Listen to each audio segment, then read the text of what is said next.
Ano ba iniisip ng Diyos? On the next slides, please. Paano ka ba iniisip ng Diyos? Have you come across in your mind and think, oh nga, paano ba ako iniisip ng Diyos? Natanong niyo na ba sa sarili niyo, paano ba ako iniisip ng Diyos? Di ba, pagka kayo, may best friend kayo, paano kaya ako iniisip ng best friend ko? O sa relationship, mag-jowa, paano kaya ako iniisip ng jowa ko? Sa mag-asawa, sa family, in whatever relationship you have, paano ba nag-iisip para sa'yo? Now, yun ang tanong, no? Sa umagang ito, that is a question, paano ba tayo iniisip ng Diyos? Remember, Jeremiah chapter 20 verse 11, let us recall our memory verse. Lagi natin nire-recite, lagi natin sinasabi yan, very familiar tayo. Anong sabi? For I know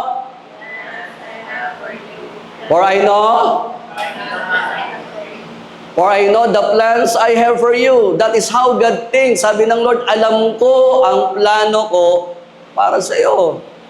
Kaya pag may sinasabi ang Diyos na gawin mo, hindi mo dapat inuunawa kung bakit mo gagawin. Ang gagawin mo, pagkakatiwalaan mo siya at susunod ka sa Kanya. Dio palo. Kaya nga yung faith mo is opposite sa physical world. Amen.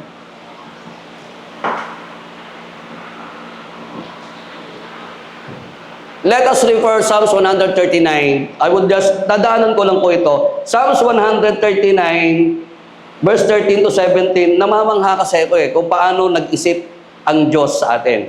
Paano nyo tayo inisip? Nakita na ba ninyo? Psalms 139, verse 13 to 17. Sabi ng verse 13, For you created my inmost being. You knit me together in my mother's womb. Yung salitang knit, K-N-I-T, ang ibig sabihin noon is parang hinahabi. Noon, usong-uso, noon ang tawag nila ay paggaganchilyo. Palagay ko yung Gen Z, hindi na nila alam yung ganchilyo. Pero siguro, ang alam nila ngayon, cross-stitch. Amen? Ganon pala tayo pinlano ng Diyos, ganon pala binuo ng Diyos sa kanyang isipan bago tayo likhain, unti-unti tayong hinahabi, every single details of sa pagkakalikha sa atin ng Diyos ay detalyado, dahan-dahan, pinag-ingatan. Kaya ang sabi niya dito, sa verse 14, I praise you because I am fearfully and wonderfully made. Your works are wonderful, I know that full well. Kasi habang hinahabi ka, dahan-dahan kang pinopormahan, habang ikaw ay nasa sinapupunan ng iyong ina.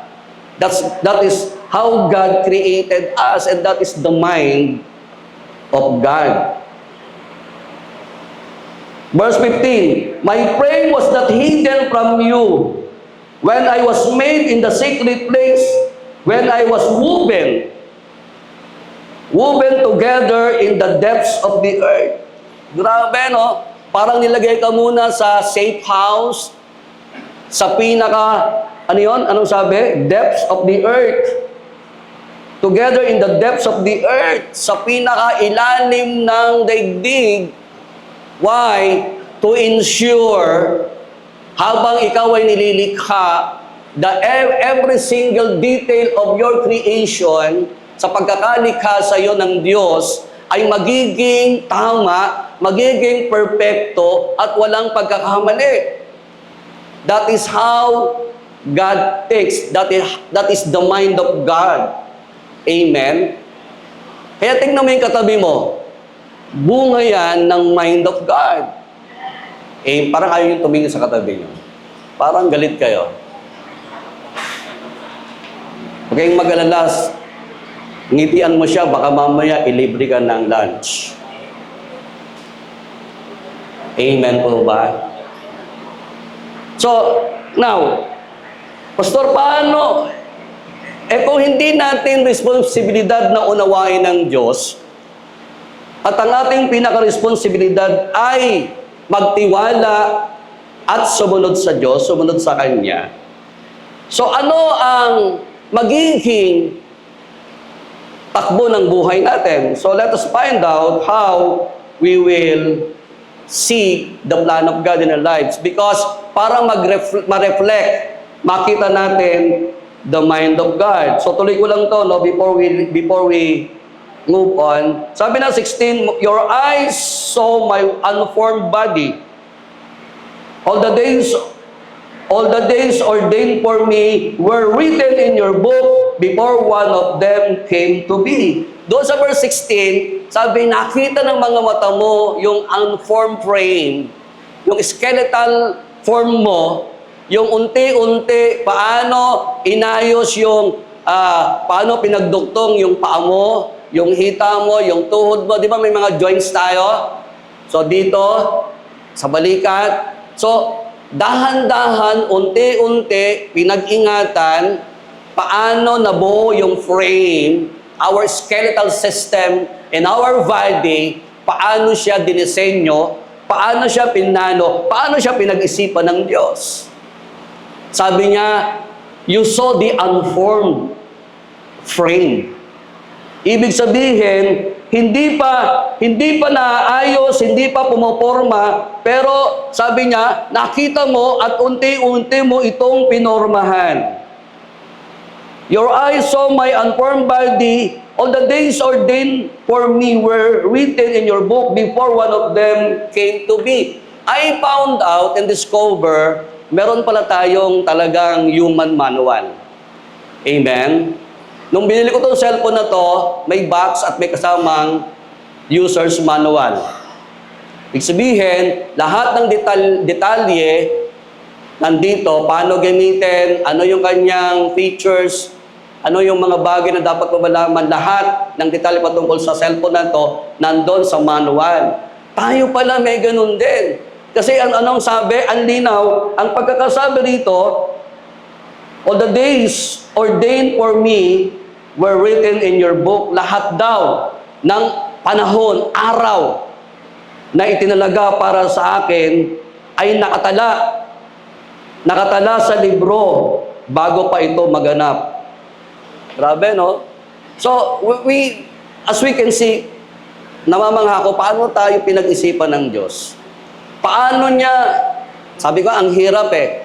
Ang hirap abutin, ang hirap isipin kung paano maintindihan ng Diyos kasi hindi mo siya maintindihan. Kaya nga sabi, your responsibility only is to trust God and obey. Sabihin mo, trust God and obey. Kaya mga kapatid, kaibigan, lahat po nang nandito, even kayo pong lahat na nanonood dyan sa online, kung may mga bagay na pinagagawa sa atin ng Diyos na hindi mo maintindihan, at normal yun na hindi mo maintindihan. But the only thing you have to consider is just trust God and obey. Di ba si Isaac? Nung challenge ng Panginoon si Abraham, dali mo si Isaac. Bakit, Lord? Papatayin ko. Abraham did not comprehend what the mind of God is. Di niya inintindi, di niya inisip kung ano yung ibig sabihin ng Diyos na papatayin niya. Di niya kinontra yung sinabi ng Diyos sa kanya. Because Abraham, in the first place, know very well that his responsibility is just to trust God and obey. Ano ginawa ni Abraham? Sinunod niya at dinala niya si Isaac sa bundok. Amen? And you know the story. That is an example. Another thing, sabi ng Diyos kay Abraham, ang plano ko sa iyo, dadami ang lahi mo, kasing dami ng bituin sa kalangitan, kasing dami ng buhangin sa dalampasigan, pero isang araw, ginising siya ng Panginoon at kinausap, Abraham, maganda ka. Bakit, Lord? Tingnan nyo Bakit, Lord? Dadalhin kita sa lugar na hindi mo alam. Hello? Again, Abraham's responsibility is to trust God and obey. True enough, Abraham trust God and obey God. Are you still with me? Andyan pa ho ba kayo? Verse 17, eto po, that's, how precious to me are your thoughts. Ulitin ko, how precious to me are your thoughts, God? How vast is the sum of them? Lord, napaka-precious, napakahalaga ng kaisipan mo para sa akin. At sobrang napakalawak nila. That is the mind of God. How precious the thoughts of God. Pwede bang palakpakan natin ang Panginoon? Now, let us talk about the blueprint of God's creation. Tell after me, blueprint of God's creation. Diba? In Genesis chapter 1, verse 1, in the beginning, God created the heaven and earth. Ulitin ko po. Genesis chapter 1, verse 1, and God said, let us, diba? God created the heaven and earth. Are you still with me? Andiyan pa ba kayo? So, kung sa pasimula pa lang nilikha yung langit at lupa, follow-up question, para kanino?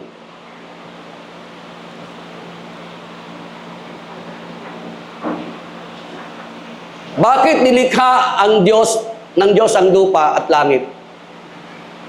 And follow-up question, para kanino? Pag binalikan niyo yung Genesis at sinundan niyo yung creation, bandang huli, ang huling-huling nilikha, tayo. Amen? So pag tinignan mo yon, nilikha lahat ng mga bagay sa mundo para sa atin. Amen? Kaya nga, nag-prepare ng Garden of Eden at inilagay tayo doon.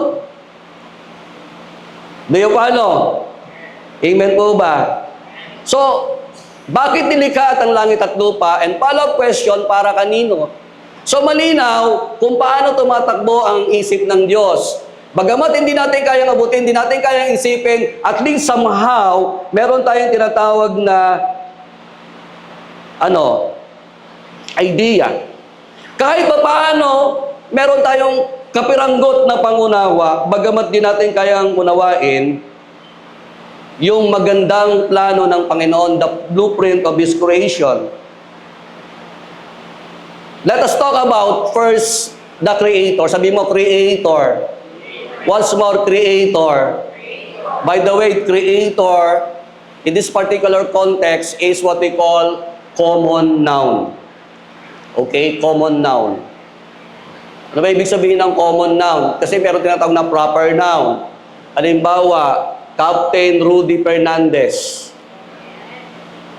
It is referring to one person. Amen? Pero pag sinabing Fernandez, it is referring to a surname, it is referring to a family. One family, but many person inside Fernandez. And that is a common name or common noun. Amen? So, for the consumption of this particular verse, the Creator, let us talk about Creator in John chapter 1, verse 1 to 3.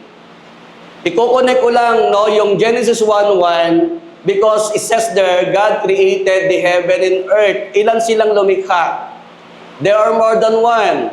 So pag sinabi ng John chapter 1 verse 1, sabi diyan, in the beginning was the Word, and the Word was God, and the Word was God. Sa pasimula pa lang, nandun na ang salita kasama ng Diyos Ama. Sabi ng Genesis, in the beginning, God created the heaven and earth. So, ibig sabihin, i-connect mo yung John 1:1 sa Genesis 1:1. Si Jesus, the Word of God, nasa Genesis 1:1. Kasama siyang lumikha ng langit at lupa, they follow. Kaya pag sinabing Creator, God the Father, Creator, God the Father, Jesus the Son, and the Creator, the Holy Spirit. So they are three, but they are only called creator. That is a common noun in our own dictionary, in our own English language. Do you follow? Verse 2, let us take a look. He was with God in the beginning, right? So, kino-confirm yung Genesis, in the beginning, God created the heaven and earth. So, pag sabi ng John chapter 1 verse 2, He was with God in the beginning. So, ibig sabihin, Jesus is already there. The Word of God is already there. Kaya nga, God said, and that is the Word. And that is Jesus. Kaya sabi ng verse 3, confirmation. Verse 3, through Him, all things were made. Without Him, nothing was made that has been made. Sa pamamagitan ng salita, ay walang bagay na pwedeng nalikha ngayon kung hindi sa pamamagitan ng salita. At sino yung salita? Yun ay si Jesus. At si Jesus ay present sa Genesis 1:1 because in the beginning, Jesus was there. Amen. So, sabi ng John chapter 1 verse 14, the Word became flesh. Sabi mo nga, the Word became flesh. Sabi ng John chapter 1:14, ang salita ay nagkatawang tao, ibig sabihin, yung lumikha ng langit at lupa, yung lumikha ng lahat ng bagay ay nagkatawang tao. At sinamahan tayo. Kaya ang tanong ko kanina, bakit nilikha ang langit at lupa? Para kanino? Para sa atin. Bakit? Because we bring heaven down, King down from heaven. So let us take a look next slide. Jesus came down from heaven. Amen.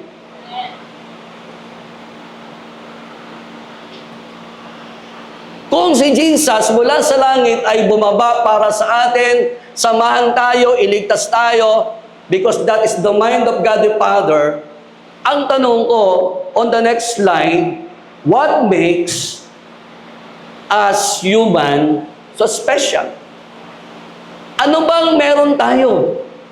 Bakit napaka-special natin sa Diyos? Tanungin mo yung katabi mo, bakit napaka-special mo sa Diyos? Amen. What makes us so special, we as human being, created by God, napaka-special natin.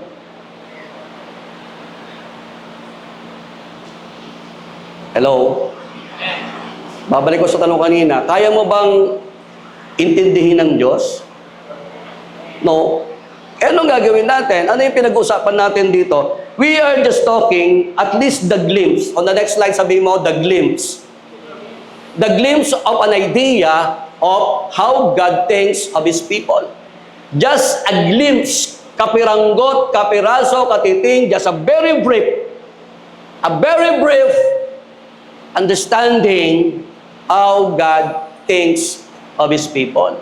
Ibig sabihin yung katabi mo, nagkakaroon ka ng kahit nakatiting na idea kasi nga hindi mo kaya intindihin ng Diyos sa kanyang kapangyarihan, sa sobrang laki ng Diyos. Kahit to imagine yung golf ball, tayo, pero ang Diyos yung laki ng mundo, eh imposibleng maintindihan mo ang Diyos. Pero kaya natin pinag-uusapan the mind of God, at least an idea, the glimpse of an idea of God, how God thinks of His people.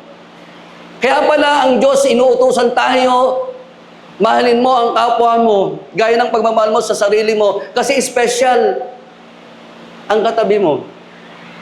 Hello? Mahalin mo ang sarili mo. Bakit? Para mamahalin mo rin ang kapwa mo, gaya ng pagmamahal sa sarili mo. Do you follow? Kaya kahit kaaway mo, inutusan din tayo ng Diyos, love your enemy. Lahat ng nilikha ng Diyos na tao ay so special and so precious. Grabe. Amen po ba? Amen. Kaya tinuruan tayong mas tignan ang kabutihan ng isang tao kaysa sa kanyang kapintasan. Kaya nga, pag ikaw ay binato ng bato, batuin mo ng tinapay. Huwag lang nasa loob ng garapon. Do you follow? The glimpse of an idea of how God thinks of His people. Let us refer Psalms 8:4 to 9. Aklat ng Awit, Kapitulo 8:4. What is mankind? Take note. What is mankind that you are mindful of them? Human beings that you care for them. Ano raw ang tao na laging laman ng isip ng Diyos? Laging niyang pinaplano ang kabutihan ng tao. What is a mankind that you are mindful of them, human beings that you care for them? Bakit lagi mo siyang inaalala? Bakit palagi mo siyang inaalagaan? Note the word, that you care for them. Are you still with me? That is the mind of God. Ano ba ang tao? Parang, pag in-apply mo ngayon, ano ba itong katabi ko? Di ba? Bakit mahal na mahal ito ng Diyos? Andyan pa ba kayo? O kaya, personal application, ano ba ako? Di naman ako maputi. Pero bakit napaka-special ko sa Diyos? Dapat maintindihan natin, ganoon ang isip ng Diyos sa atin. Mahal na mahal tayo ng Panginoon. That is the evidence, the proof. Verse 5. You have made them a little lower than the angels and crowned them with glory and honor. Sabi mo, crowned. Crowned them with glory and honor. Kalwalatian at karangalan, nilagyan tayo ng korona na nagpapakita ng kalwalatian at karangalan ng Diyos. So, ibig sabihin, napaka-espesyal natin. Para tayo'y putungan ng isang korona upang makita ang kalwalatian at ang karangalan ng Diyos sa atin. Kaya masasabi mo, ako talaga, Lord? Talaga bang ako? Ganun ba ako kahalaga sa iyo, Lord? Talaga ba? Yes. Verse 6. You made them rulers over the works of your hands. You put everything under their feet. Ang malupit, lahat ng nilikha. Ginawa tayong manager. You made them rulers over the works of your hand. Tayo ang pinagkatiwalaan ng Diyos sa mga bagay na nilikha niya sa mundong ito. Kaya ang tanong ko, bakit nilikha ng Diyos at ang langit at lupa? Bakit nilikha ng Diyos sa mga bagay sa mundong ito? Bakit? Kasi para sa iyo, para sa akin, para sa ating lahat, for us to become ruler, to become manager, to become leaders. Amen? Kaya kinukonfirm yun ng Genesis chapter 1, verse 26, 27, 28. Verse 7.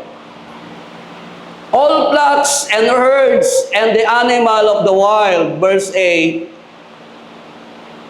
The birds in the sky and the fish in the sea, all that swim, that paths of the seas. Verse 9. Lord, our Lord, how majestic is your name in all the earth. Kaya masasabi mo, Lord, napaka-majestic. Grabe ang kagandahan ng pangalan mo, Panginoon, sa buong sanlibutan. Di ba kayo natutuwa? Paano ka pinag-isipan ng Diyos? Amen? Tayo minsan, nami-misinterpret natin ang kapwa natin. Siguro pinag-iisipan niya ako ng masama. Pero pagka tinungin ka sa Panginoon, ang sasabihin mo lang, pinag-iisipan ako ng Diyos ng kabutihan palagi. Pinag-iisipan ako ng Diyos ng magandang buhay palagi. Maayos na buhay, ligtas na buhay, komportableng buhay. Yun ang iniisip ng Diyos sa atin. Tama po ba? Now, let us talk about God established an open line of communication. Just read it. 1, 2, ready, go. For what? Why? Bakit? Bakit naglagay ang Diyos, nag-establish siya ng open line communication? What is the purpose of that? Bakit gustong-gusto ng Diyos na tayo ay makausap? Bakit gustong-gusto ng Diyos na ikaw ay lumapit sa Kanya? Bakit niya inaantay palagi ang panlapit natin sa Kanya? Establish an open line communication. Ask me why. Kasi gusto niyang maging malapit tayo sa Kanya. Kasi gusto niya magkaroon ng connection sa Kanya. Kasi gusto niya maging bridge tayo para sa ibang tao papunta sa Kanya. Di ba, Acts 16:31, believe in the Lord, you and your household will be saved, right? So there must be in one family, be connected to God so that the family will be saved. There must be one person who is talking to God for him to be blessed, and the blessing will flow from him to his own family.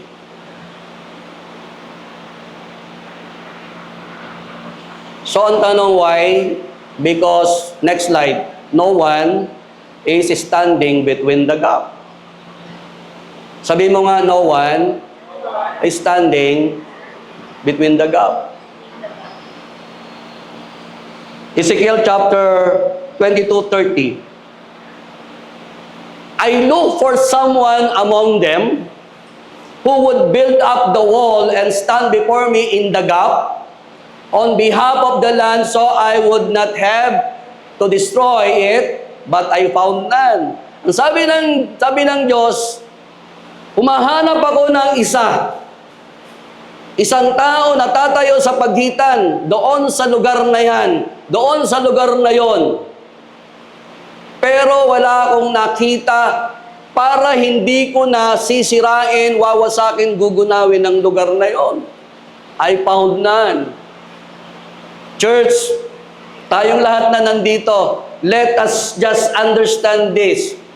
Kapag ikaw ay nasa Panginoon, kapag ikaw ay nakakilala sa Panginoon, if you are connected with God, if you have a relationship with God, and if you receive Jesus Christ as your Lord and Savior, John chapter 1 verse 12, as many as receive Jesus, God gave them to become children of God. Therefore, you are children of God, you are child of God, you are connected with God. At ang sabi, I'm looking for someone who will stand in the gap on behalf of the land. In our context today, God is looking for someone to stand in the gap on behalf of His family. Amen? Para dumaloy yung blessing, dumaloy yung protection, dumaloy yung mga magagandang bagay mula sa iyo papunta sa pamilya mo. I'm looking for someone to be connected with God so that the family will be connected, the entire family will be connected.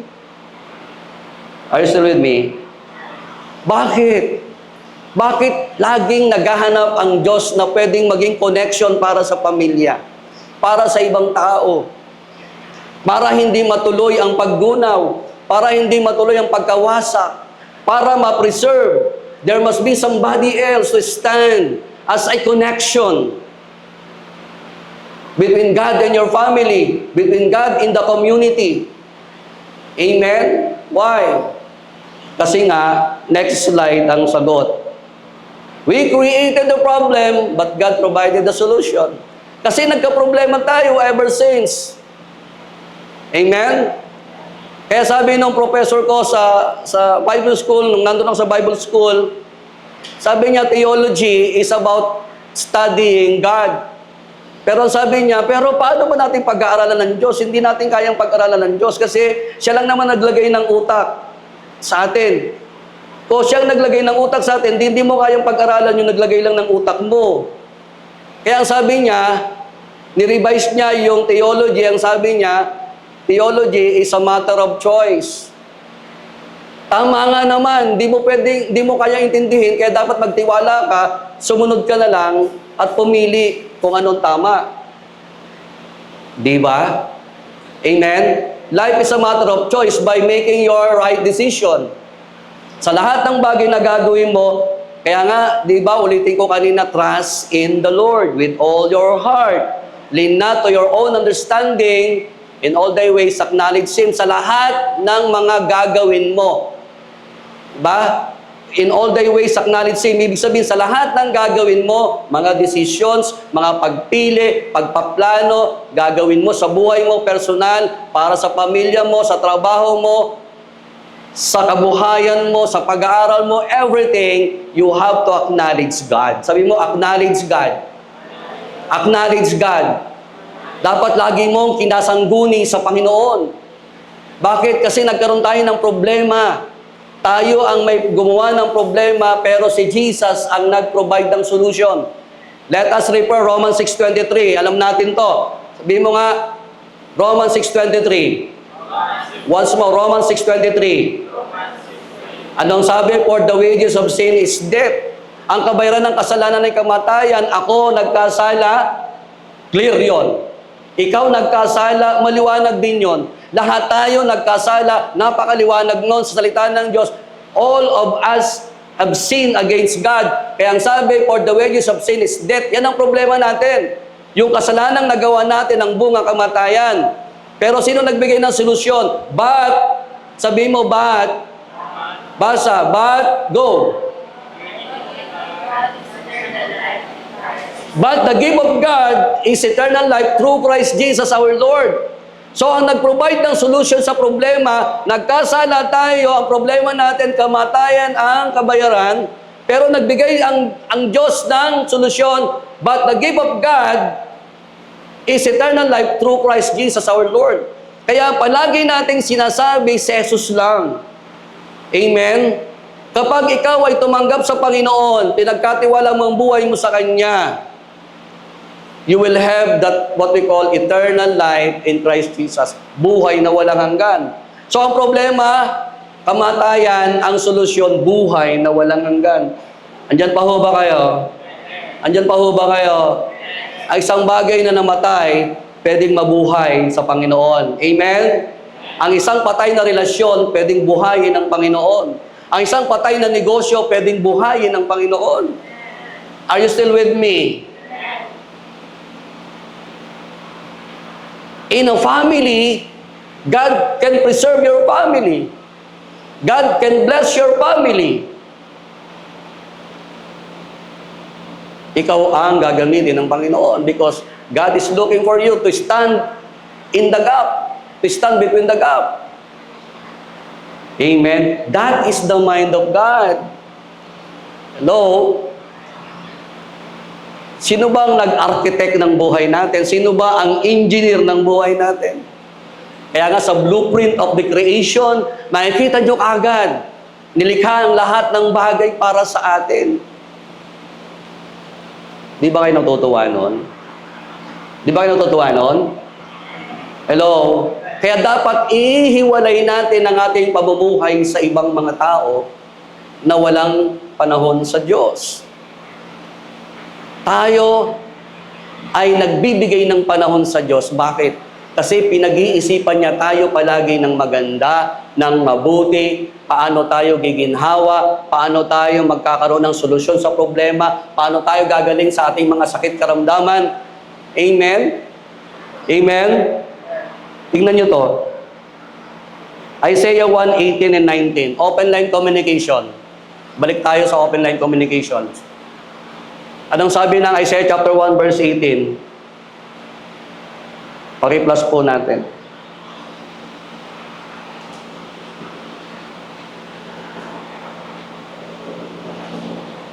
Come now, let us settle the matter. Parang sinasabi ng Diyos, anak, may problema ko ba? Anak, meron ka bang hinaing? Isama ng loob ka ba? Usap tayo, isettle natin. Let us talk the matter. Hello? Kaya sa family, dapat merong isa doon tatayo, may problema ba tayo? Pag-usapan po natin. Hello? Sana sa loob ng family, there must be some kind of communications. Sabi mo, communications. Dapat may nag-i-initiate. Kasi ang linaw eh. Come now, halika ngayon, let us settle the matter, pag-usapan natin, ano ba problema? At ang sabi, kung meron kang kasalanan, kung meron kang pagkakamali, though your sins are like scarlet, they shall be as white as snow. Though they are red as crimson, they shall be like wool. Kung masyadong matingkad ang pagkakasala mo, masyadong makulay to the max ang ginawa mong kapalpakan, ang sabi, huwag kang mag-alala, mag-usap lang tayo. Puputi din yan. Lilinaw din yan. Oo, ngayon palpa ka, pero anak, aayos ka rin. Oo, ngayon, parang sa tingin mo lahat ng ginagawa mo, pinipintasan ng iba, parang sa tingin mo, bawat hakbang mo, bawat pagkakamali mo, mali para sa iba. Anak, para sa akin, hindi. Kaya mag-usap lang tayo, pag-usapan lang natin, paano ba kita matutulungan, paano ba kita magagabayan, paano ba ako papasok sa buhay mo. And that is how God opened a line of communications. Kaya nga in our family, there must be someone who initiate a communication. Kung mapapansin mo, si tatay, si nanay, parang di nagkikibuan Ikaw naman si anak, gagawa ka ng paraan. Tayo na, kain tayo sa labas, ako ako bahala. And then, nung nandun na kayo, siyempre, kumain ng masarap, madali na mag-usap. Pinakain mo ba naman lechon? Eat all you can. Ang sarap mag-usap noon. Aircon pa. Amen. Tay, nay, napapansin ko, di ko kayo nag-uusap ni nanay. May problema ho ba? Pag-usapan po natin. Ang linaw, let us settle the matter. Amen? Open line communication. Kasi minsan yung mga bata sa loob ng bahay, parang di na sila makahinga, di nila ma-express yung sarili nila, parang nasasakal sila, pero hindi alam ng magulang because hindi napag-usapan, walang line of communication. That is the mind of God. Sabihin mo, that is the mind of God. Kaya nga, Matthew 11:28, sino lahat na napapagod ngayon? Sino ang toxic na sa trabaho? Ayaw mo nang pumasok, makita mo pa lang yung supervisor mo, nagkagalit ka na. Ayan na naman si Pake, pakigawa mo ito. Ayan na naman si Pake, pakiabot mo nga ito. Ayan naman si Pake, pakiprint mo nga ito. Trabaho niya, binigay sa'yo. Kaya ayaw mo nang pumasok. Let us talk the matter. Amen. Kaya sabi ng Panginoon, ikaw, kung napapagod ka na, lumapit ka sa akin, bibigyan kita ng kapahingahan. Amen. Sobrang problematic ka na ba? Lapit ka sa akin, anak. Mag-usap lang tayo. Ayusin natin ang problema mo. Tutulungan kita. At bibigyan kita ng kapahingahan. Amen! Isang malakas sa palakpak para sa Panginoon. Ito pa, Jeremiah 32:27. Let us discover ano ba yung ino-offer ng Panginoon sa atin. Ang sabi niya, I am the Lord, the God of all mankind. Is anything too hard for me to do? Parang sinasabi niya, anak, bakit ayaw mo lumapit sa akin? Bakit ayaw mo sabihin ng problema? Bakit hindi ko ba kayang gawin yan? Hindi ko ba kayang solusyonan yan? Hindi ko ba kayang lutasin ng problema mo kahit anong bigat niyan? Kaya ang sabi ng Diyos, ako ang Diyos ng lahat ng tao. In fact, ako lumikha sa inyo. In fact, yung bilang ng buhok ninyo, alam ko. Kaya nga, grabe yung disenyo natin. Kung iisipin mo lang, grabe ang pagkakalikha ng Diyos sa atin. Bakit? Iba-iba ang bilang ng buhok natin. Amen? Si Aya, alam ng Diyos kung ilan eksakto ang bilang ng buhok niya. Si Director Maan, iba rin ang total ng buhok niya. Pero hindi magkapareho yung bilang ng buhok ni Director Maan kay Aya kasi dinisenyo ng Diyos yun. Hello? Kaya nga yung thumb mark mo, yung fingerprints mo, ay hindi kapareho ng ibang tao. Sa'yo lang yan. Amen? You have a unique fingerprints because God created you in a unique ways. Hello? That is the mind of God. Kaya dapat tinatrato mo ang sarili mong espesyal. Huwag kang manliliit. Huwag mong pintasan ang sarili mo. Itaas mo ang dignidad ng pagkatao mo. Bakit nilikha ka ng Diyos sa isang napaka-espesyal na paraan? Andyan pa ho ba kayo? Kaya ang sabi ng Diyos, ano ba ang problema mo? Gaano ba ka-imposible yan? Posible sa akin yan. Kasi sabi niya, I am the Lord, the God of all mankind. Is there anything too hard for me? Meron bang mahirap gawin sa akin? Meron bang imposibleng gawin sa akin? Sabi ng Diyos, wala. I am the God of impossible. I can do everything. Hello? Kung darating man tayo sa problemang napakabigat at parang imposible, kapatid, kaibigan, tayong lahat na nandito, idulog mo sa Panginoon, lumapit ka sa Kanya because the line is very open. God established an open line of communication at ang sinasabi niya, punta ka lang sa akin, lapit ka lang sa akin. Amen. Isang palakas na palakpak para sa Panginoon. Sabihin mo sa katabi mo, at eto pa. Once more, lakas, at eto pa. Jeremiah 33 verse 3. Call to me and I will answer you. Tumawag ka sa akin, sasagot ako. Minsan tumatawag ka sa kapitbahay mo, sa kaibigan mo. Chapi, hindi ko marinig. Walang signal. Pero sa Diyos, pag tumawag ka, laging malinaw ang signal. Sa Diyos, pag tumawag ka, laging buo, laging malakas ang signal. Amen? At hindi napuputulan ng internet. Amen? Call to me and I will answer you and tell you great. Sabihin mo, tell you great. Parang wala na akong kausap. Tell you great. And unsearchable things that do not know. Tumawag ka sa akin at ipapakita ko sa iyo ang mga dakilang bagay, amen, at mga bagay na hindi pa nakikita. Unsearchable things. Sa iyo ko lang ipapakita pag tumawag ka sa akin. Call unto me and I will answer thee and show thee great and mighty things that thou knowest not. Yung hindi pa alam ng iba, pero sasabihin ko na sa iyo. That is how special we are. Try to imagine, sasabihin sa atin ng Diyos na lumikha, nagmamahal sa atin, ang sasabihin niya, may sasabihin ako sa iyo, pero hindi ko sasabihin sa iba. Ano to? Mga dakilang bagay, kamangha-mangha, wonderful things, amazing things, sasabihin ko para sa iyo lang, para sa pamilya mo lang, pero hindi ko sasabihin sa iba. Para sa atin. That is how God loves us. Amen? Amen? Next. Ano pa? If God establishes an open line of communication, God provides loving care. Sabihin mo, loving care. Kahit anong ganda ng caregiving facility sa Amerika, state of the art, hindi yan tutumbas ni katiting man lang. Hindi yan makakaabot sa pamantayan ng God loving care ng Panginoon. Yung caregiving facility ng Diyos, grabe. Amen?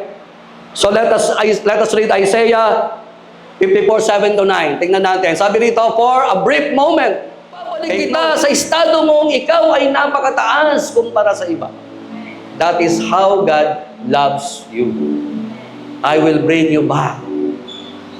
Amen. Kung nadapa ka, tumayo ka na, iangat kita ulit, ibabalik kita sa estado at kalagayan mo.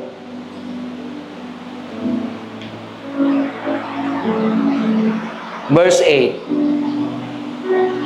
Ito pa. Ito, parang pag naramdaman ang puso ng Diyos, parang hirap na hirap siya eh. Sabi niya, in the surge of anger, I hid my face from you for a moment. Sa sobrang galit ko, naitago ko ang aking paningin sa inyo. Parang sinasabi niya, ayaw ko yun eh. Kaya lang, sa kasalanang ginawa mo, hindi kita makikita. Dahil hindi ko makikita, hindi ko kayang tignan ng kasalanan. Kaya itinago ko pansamantala ang aking paningin sa iyo. Pansamantala. Bakit? Choice ba ng Lord? Hindi. Choice natin. Kaya nga si Jesus, nung nasa krus, nakabayubay, tumingin siya sa Ama sa langit at nakita niya ang pagtalikod ng Ama sa kanya. Kaya ang sabi ni Jesus, Ama ko, bakit mo ako tinalikuran? Bakit mo ako pinabayaan? Hindi siya tinalikuran, hindi siya pinabayaan dahil gusto ng Ama. Kaya lang yung kasalanan ko, kasalanan mo, nating lahat idinagan sa Kanya. Kaya nung tumingin ang Ama sa langit, tinignan si Jesus, ang nakita ng Ama, hindi si Jesus, yung kasalanan nating lahat. Kaya hindi makita ng Diyos ang kanyang anak kasi yung kasalanang nakadagan sa Panginoon, yung nakita ng Ama, ang Diyos hindi pwedeng tumingin sa kasalanan. Kaya tumalikod siya. Kaya nga nasabi ng Panginoon, Ama, bakit mo ako pinabayaan? Bakit mo ako tinalikuran? Sabi niya dito, sa bugso ng galit ko, pansamantalang itinago ko ang paningin ko sa inyo kasi sa kasalanan nyo. Pero sabi niya, but with an everlasting kindness, I will have compassion on you. Pero yung pagmamahal ko sa inyong walang hanggan, na ako ang tutubos sa inyo.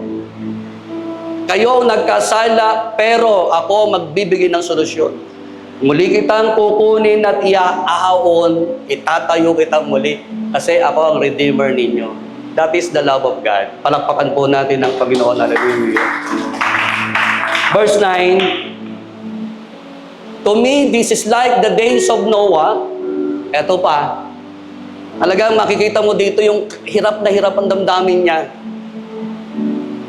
Sabi diyan, to me, this is like the days of Noah when I swore that the waters of Noah would never again cover the earth.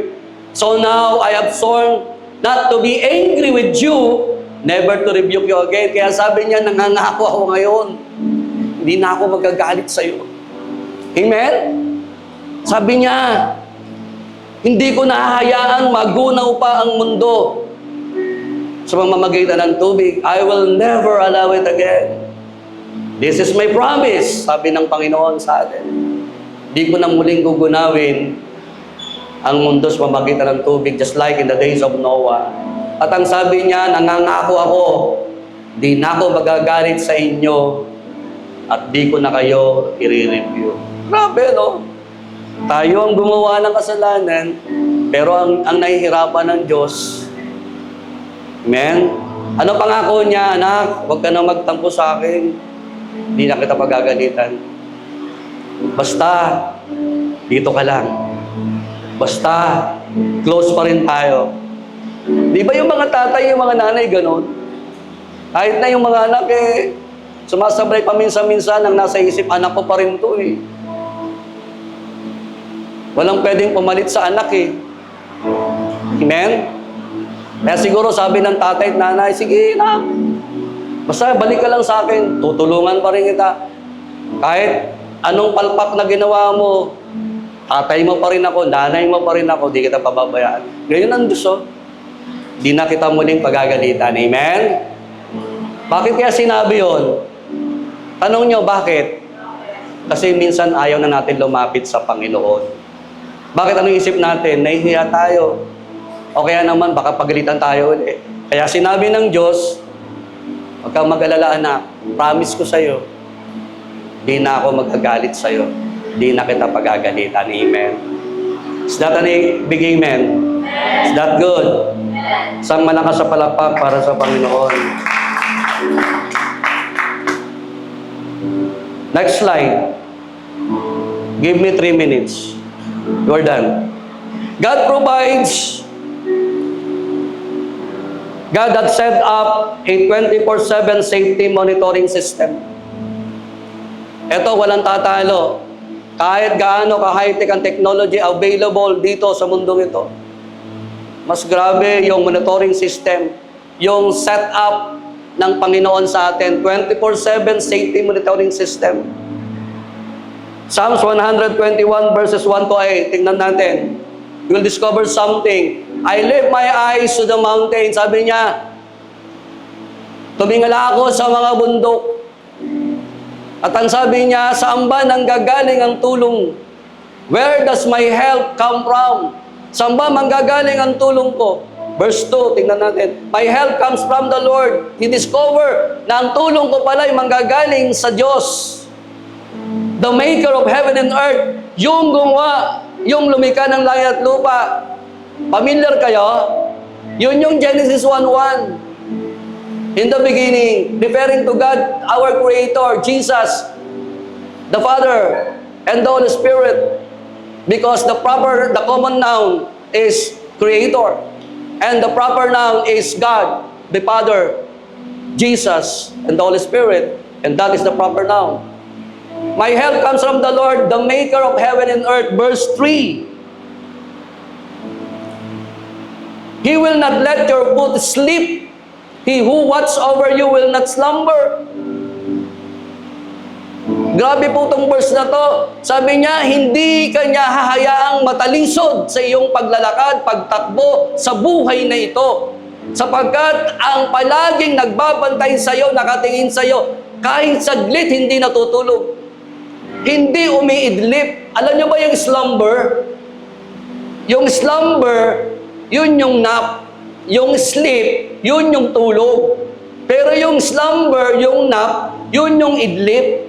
Ibig sabihin, kahit isang sandali, hindi umiidlip ang Diyos para ikaw ay proteksyonan, para ikaw ay ingatan, para ikaw ay bantayan. 24/7. Hello! Palakpakan natin ang ating Panginoon. He who watches over you will not slumber. Verse 4, indeed, he who watches over Israel will neither slumber nor sleep. Verse 5, hanggang verse 8. The Lord watches over you, the Lord is your shade and your right hand. Inanalyze ko itong mabuti. Lord, ano bang ibig sabihin no? The Lord is your shade at your right hand. Then tinignan ko yung verse 6. Kinonek ko yung verse 6. Nara yung verse 6. The sun will not harm you by day, nor the moon by night. Mga kapatid, pag umuulan ngayon, tag-ulan, ano dala mo? Payong. Hinahawakan mo, di ba? Sa panahon ng tag-ulan, ang Diyos ang payong mo. Pag tanghalin tapat, tirik ang araw. Para hindi ka masunog sa araw, ano dala mo? Payong. And that is your shade. Kaya pala ang sabi, the sun will not harm you by day. Yung araw, yung sikat, hindi ka masasaktan. Kasi yung payong mo, yung shade mo, tangan-tangan ang kanang kamay mo, at yun ang panangga mo sa mainit na araw, at yun ang panangga mo sa ulan, sa panahon ng tag-ulan. Nor the moon by night. Yung the moon by night, pag ikaw ay pupunta noong unang panahon sa isang madilim na daraanan mong gubat, madilim, ano dala mo? Ano dala mo? Sulo. May dala kang sulo. Amen? Kasi yung liwanag sa gitna ng dilim, ang shade mo, ang panangga mo, yung liwanag galing sa sulo, na tangan ng kamay mo, ng kanang kamay mo, and that is the Lord. Palakpakan natin ang ating Panginoon. Hallelujah.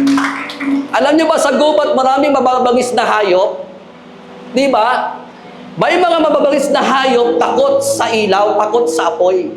Kaya pangkaraniwan, pag nanonood kayo ng mga pelikula, pag sila'y nasa gubat, sila ay nagsisiga ng apoy. Nagkikreate sila ng siga para makapag-create ng apoy. Bakit? Para hindi sila lapitan ng mababangis na hayop paggabi. Ang panangga nila, yung apoy. Eh sabi dyan, the Lord is your shade in your right hand. Amen. Try to imagine and think in your own family, ikaw ang may hawak ng sulo sa gitna ng madilim na lugar. Dahil ikaw ay nandun at hawak mo ang sulo na sumisimbolo sa Panginoon, pati yung pamilya mo ay walang pwedeng umatake na babangis na hayop. Amen? Sa panahon ng sobrang init, di ka masasaktan dahil may payong kang tangan ang Panginoon para sa pamilya mo. That is the mind of God. Amen? That is how God thinks for our welfare. Palakpakan natin ang Panginoon. Verse 7, the Lord will keep you from all harm. He will watch over your life. Panonoorin niya, babantayan niya palagi ang buhay mo at di ka masasaktan sa kahit anong panganib. Verse 8, the Lord will watch over you coming and going. Pambihira. Kung lalabas ka, kung papasok ka, sabi ng Panginoon, both now and forever, iingatan niya. Amen. Sabi ng Metrobank, you are in good hands. You know, ang totoo talaga, we are in God's hand. Palapakan natin ang ating Panginoon. Next slide. The eyes of the Lord is upon those who are fully committed to Him. Ano ang responsibilidad natin? Mula kaninang pinag-uusapan natin yung pagkalinga, yung communication ng Diyos, yung pag-iingat, pagpapalahat, puro kabutihan ng Diyos para sa atin. Because that is the mind of God. Sa atin, ito lang ang responsibilidad natin. The eyes of the Lord is upon those who are fully committed. Maging committed tayo sa Panginoon. Maging matatag ang ating pananampalataya sa Panginoon. Maging matatag ang pundasyon ng ating paglilingkod sa Panginoon. That is the only requirement that God is asking from us to those who are fully committed. Sabi mo, fully committed. Di ba yung magjowa, fully committed? Kasi hindi naman sila magiging mag-boyfriend o magiging mag-girlfriend kung walang commitment. Kaya nagkaroon ng relationship because of a full commitment. Kaya nagpakasal yung babae at lalaki at naging mag-asawa because of that marriage ceremony, and that is a full commitment. Hindi na po pwedeng mapatid yun kasi fully committed. It will bind them forever. Kaya nga, till death do us part. Because they are fully committed to each other. Ang Diyos pa. Amen. That's why God is requiring a full commitment to Him. 2 Chronicles 16 verse 9a. For the eyes of the Lord reigns throughout the earth.